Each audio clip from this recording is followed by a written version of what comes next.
Back in late 1918, things weren't looking good for Germany. The Kaiser fled, the empire collapsed, and suddenly soldiers and workers flooded the streets.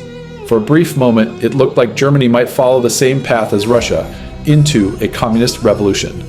But it didn't. Instead, Germany turned into a parliamentary democracy. But why? The nail in the coffin for Germany was the hardships they were facing because of the First World War. That is also the case for Russia. Why did communism fail in Germany? First off, the German Revolution wasn't really a Bolshevik-style revolution. Most people weren't calling for a dictatorship of the proletariat. They wanted peace, bread, and democracy. Ending the monarchy was enough for the majority. What emerged wasn't a Soviet system, but the foundation of the Weimar Republic.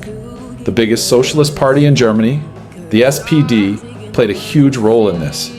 They had mass support, but their leaders, Friedrich Ebert and Philipp Scheidemann, were committed to parliamentary democracy. They saw what happened in Russia, and they didn't want a repeat of that. So instead of supporting the far left, they cut deals with the army and the old ruling class to keep order in Germany. Meanwhile, the communists were simply too weak. Rosa Luxemburg and Karl Liebknecht's Spartacist League wanted revolution, but they were a small, divided group without real nationwide support. Most workers and soldiers weren't on their side. People were tired of fighting and just wanted stability. And when unrest did flare up, the SPD had muscle on their side. The army and right-wing Freikorps units were unleashed on uprisings. In January 1919, the Spartacist revolt in Berlin was crushed, and both Luxemburg and Liebknecht were murdered. That effectively killed off the chance of a communist Germany. There was also fear. Germans could see what was happening in Russia after 1917.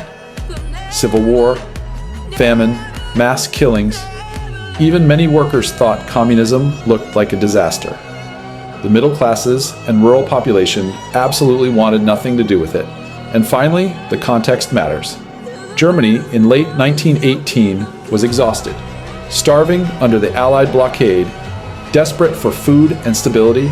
Most people weren't willing to gamble on an untested revolution when they could support a government promising peace.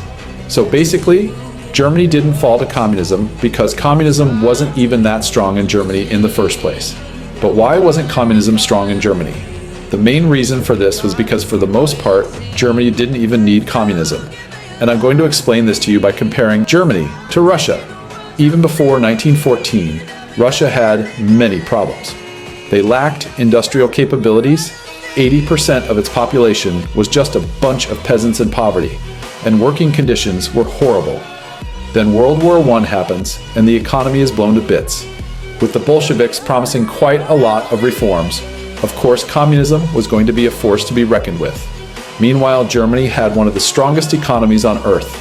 And yes, during World War I, working conditions were pretty horrible, but unlike in Russia, workers actually had a voice, meaning changes could be achieved through reforms, not through revolution. And that is why Germany didn't fall to communism after World War I. It was because not many people thought communism was necessary.